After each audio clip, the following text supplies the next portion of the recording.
During the winter lockdown earlier this year, the mental health charity Young Minds surveyed just over 2,013 25-year-olds to find out how they were coping with a lockdown.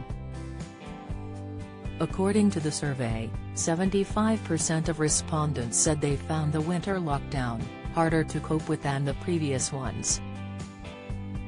Furthermore, 44% of respondents said it was much harder, whilst only 14% found it easier.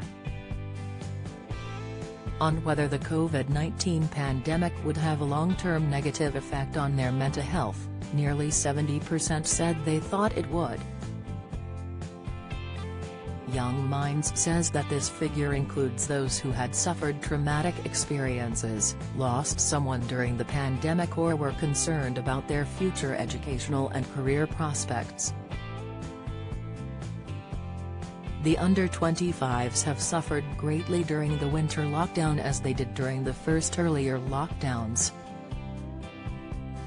With bars and cafes shut, thousands lost employment, and with schools closed, there has been a not insignificant impact on their education.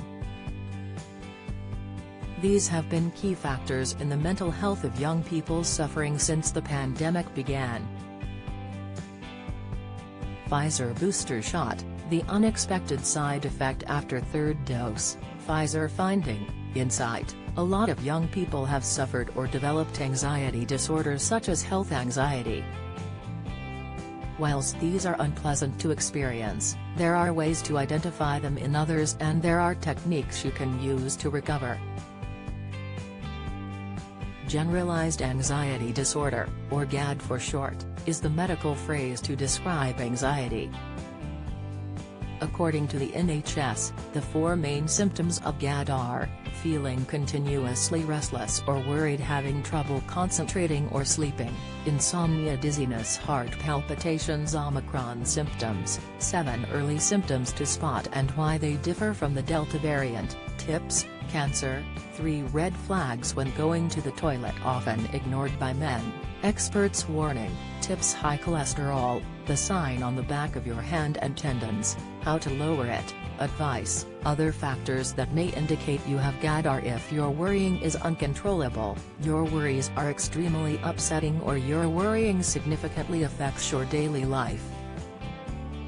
You do not need to have all four to be diagnosed as having anxiety, and temporary feelings of anxiety are completely normal.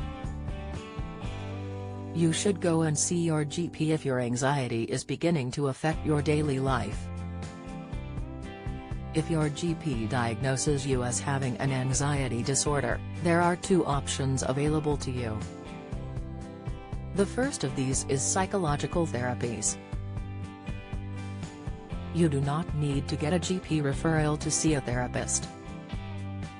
Through these sessions, your therapist will help identify the causes of your anxiety and talk to you about coping mechanisms. Alternatively, or along with therapy, you might be prescribed medicine to help. Specifically, you might be prescribed a selective serotonin reuptake inhibitor.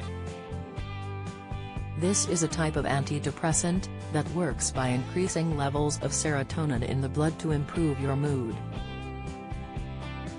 Your dosage and duration of treatment will depend on your level of anxiety, and the dosage will always be the lowest possible to improve your mental state.